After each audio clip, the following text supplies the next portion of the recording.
Good afternoon and welcome to today's webinar where we will discuss Pathophysiology, a Practical Approach, the second edition of author Lachel Story's new textbook. This presentation will be led by Lachel Story, who is the author and assistant professor at the University of Southern Mississippi in Hattiesburg, Mississippi. At this point, I'm going to turn it over to Lachel. All right, thank you, and I want to welcome everyone and thank you for joining us today.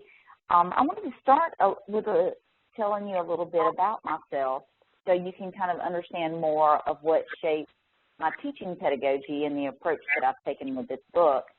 I'm very excited about the new edition, and I hope that you'll kind of feel that excitement with me.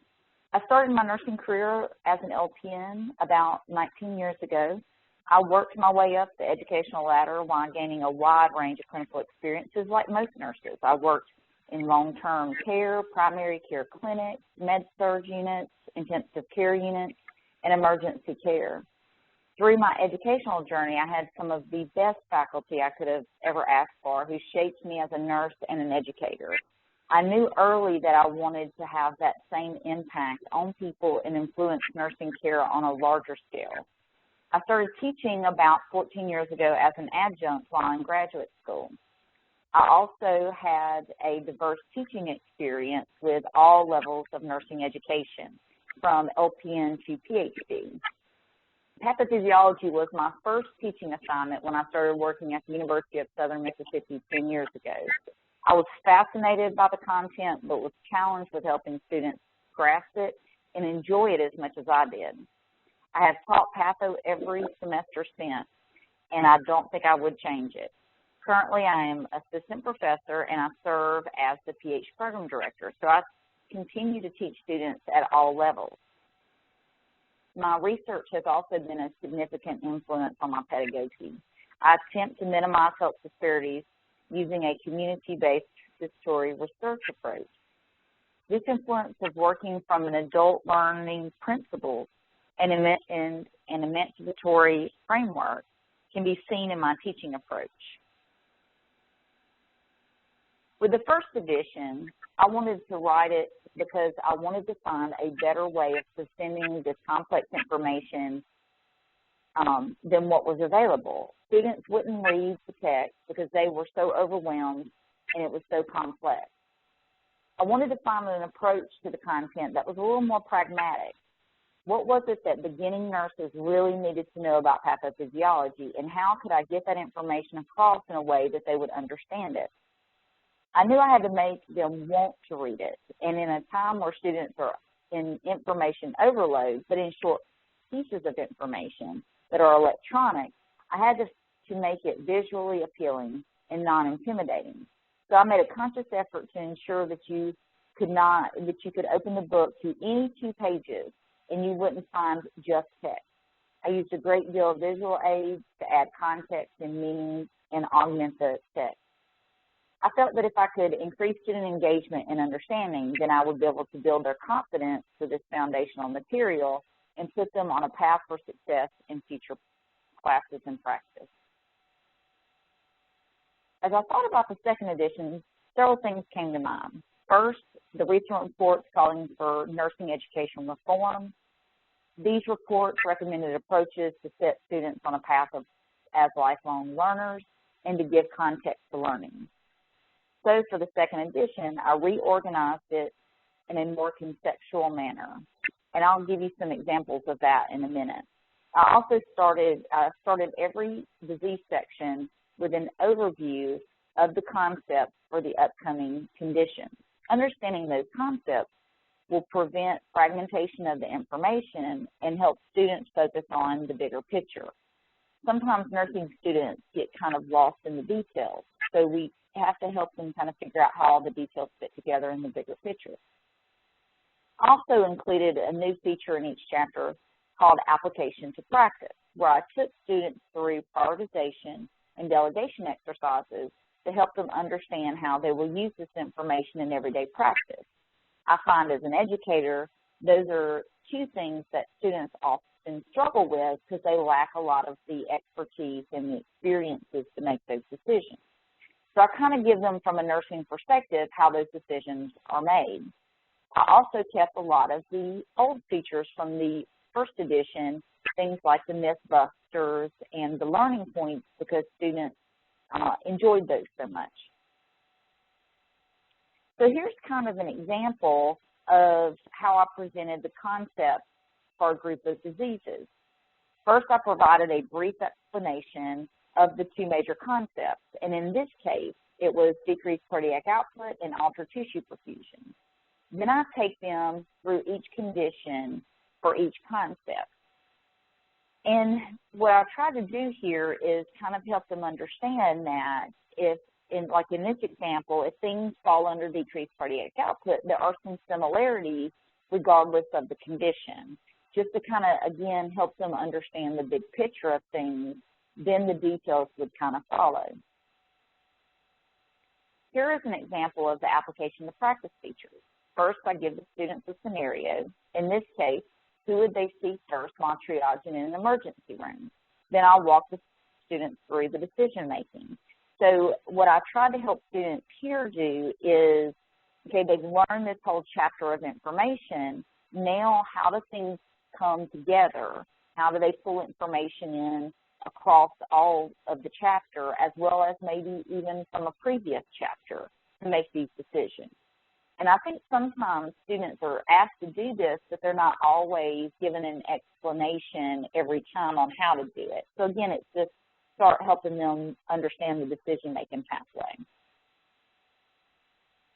Additionally, I changed things from the first edition based on student feedback. I changed and updated the figures, the photos, the tables, all the instructor resources, and Navigate eFolio. Here are some examples of a new table. I found that students struggle differentiating between arterial and venous thrombi. I've never been able to find anywhere in another resource that had a table or some pictures that would explain it very well. So I decided to develop one, and this table is unique to this particular book. The Navigate eFolio has also, in general, received an update, but this edition has also been updated through Navigate eFolio. So if you've seen the old edition in Navigate, I think you'll find that the new edition in Navigate will be laid out in a way that's more user-friendly and more aesthetic. So one of the big things in Navigate is the, just in case you're not familiar with it, is that the figures in the tables often are animated. So for example, when you get to the figure and you click on it, the students are taken to an animation where they can then see the figure come to life. And they can really understand not just a stagnant picture, but the flow of how things are happening in the picture. And students really have responded well to that. And I think that you'll find that hopefully it will add to their understanding of the content.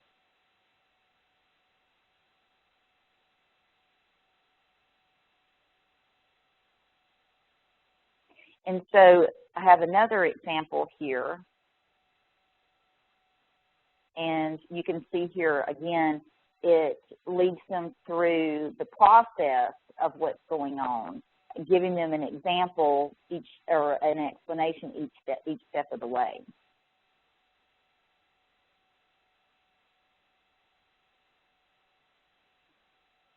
This book, and particularly this edition, offers several benefits to students. It's clinically relevant, it's visually appealing, it's easily understood, and it's very practical.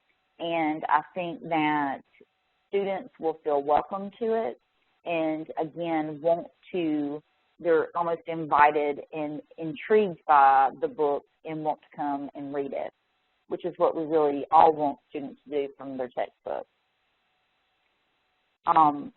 Here are what some students have said about the book when given a chance to evaluate it.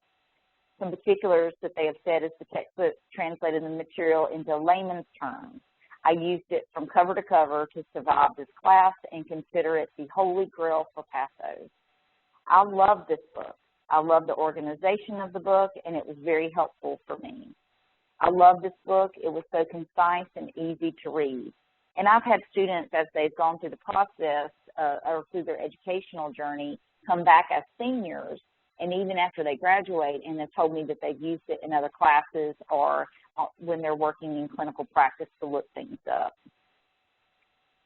This book, in particular, this edition, also offers several benefits to faculty. It supports current trends in practice and education. Students will want to use it, and it will assist in teaching students how to apply information to practice. Here are what faculty have said about the book. This has included things like, it is the best text I have ever used in undergraduate nursing pathophysiology.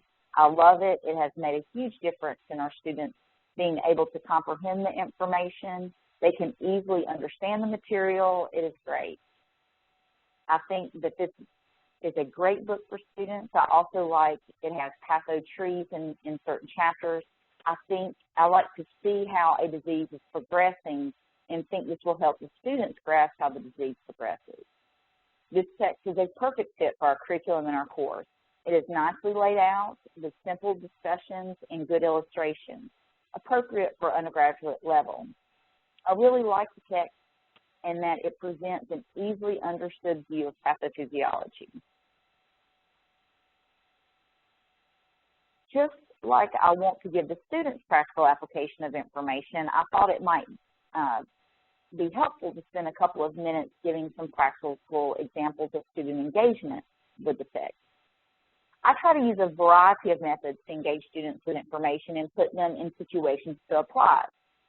These are just a few. It depends on the nature of the content and timing. For example, if we are covering the content after an exam on the first day, I may use more than one of these in the same class period. And I find that sometimes with each student group, they tend to respond differently to different activities. So I try to give students opportunities to provide real-time feedback. So if an activity doesn't seem to be useful to them, we may not use it again and move on to another. I find case studies are a good way to add context to information, especially with students with a limited clinical experience with the topic. And unfolding case studies throughout the period of a class period is a really good way to do that. Classroom response systems like iClickers engage students in a way that they are comfortable with. Many of them are constantly on their phones. These systems can break up a class time and give them something to do with their hands. The other great aspect of this system is that they can help you uncover misconceptions, establish baseline knowledge, and evaluate knowledge attainment after an activity.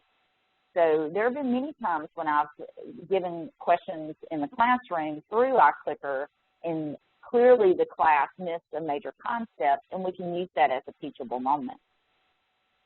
Pre-planned or on-the-fly patient scenarios or use of simulators can be another good option to explore topics as the class develops, especially if you find that the students have misconceptions about that topic. Maybe a good way to kind of back up and change direction in the class. Practicing delegation and prioritization is critical, in my opinion, for students to master these skills. Students often have trouble with it. It helps students to talk through the decision-making process with an expert before having to do this on their own. And, you know, there's lots of different ways to do that with pre-planned things or sometimes, again, on-the-fly things. Everybody's comfort level with that is a little bit different. So you kind of have to know what you're most comfortable with, too, because then students will be comfortable with it. Games are another way to pique interest and break up class time. Students are highly competitive, especially nursing students in general, and it shows that the content can be fun and they can enjoy it, and it, again, breaks up the class time. I have also used Navigate eFolio quizzes as exam preparation. In-class style questions are new to most of these students, and they struggle with understanding how to answer them. Taking those practice questions are a great way to improve that skill as well as to determine exam readiness. My students can earn 1 point on the exam if they make a minimum of 90% on their chapter quizzes. They only get 2 attempts and they have to wait 24 hours in between to encourage them to go back to the information and to study before they go back in. And there's case studies as well in Navigate that you can use in that same kind of manner. Here are some links to order a review copy, as well as to check out Navigate and Sandbox. There are, hopefully, once you get the review copy, whether it's new to you or not new to you, I think you'll find that hopefully the way it's laid out is very user-friendly. The resources that are in the book are very user-friendly, and that the Navigate, you'll find that the students will enjoy that too, because it links them directly to the book and to the resources that are relevant to each chapter. And if you have any questions, please feel free to let one of your Jones & Bartlett representatives know, and we'll hopefully get those answered. Thank you. Thanks, Lachel. We appreciate your time today, and we do encourage you to try the Navigate eFolio in the sandbox at go.jblearning.com/pathonv. You can also reach out to your Jones & Bartlett Learning sales rep by following the Contact Us link on our website, which is www.jblearning.com. We do thank you for your time today.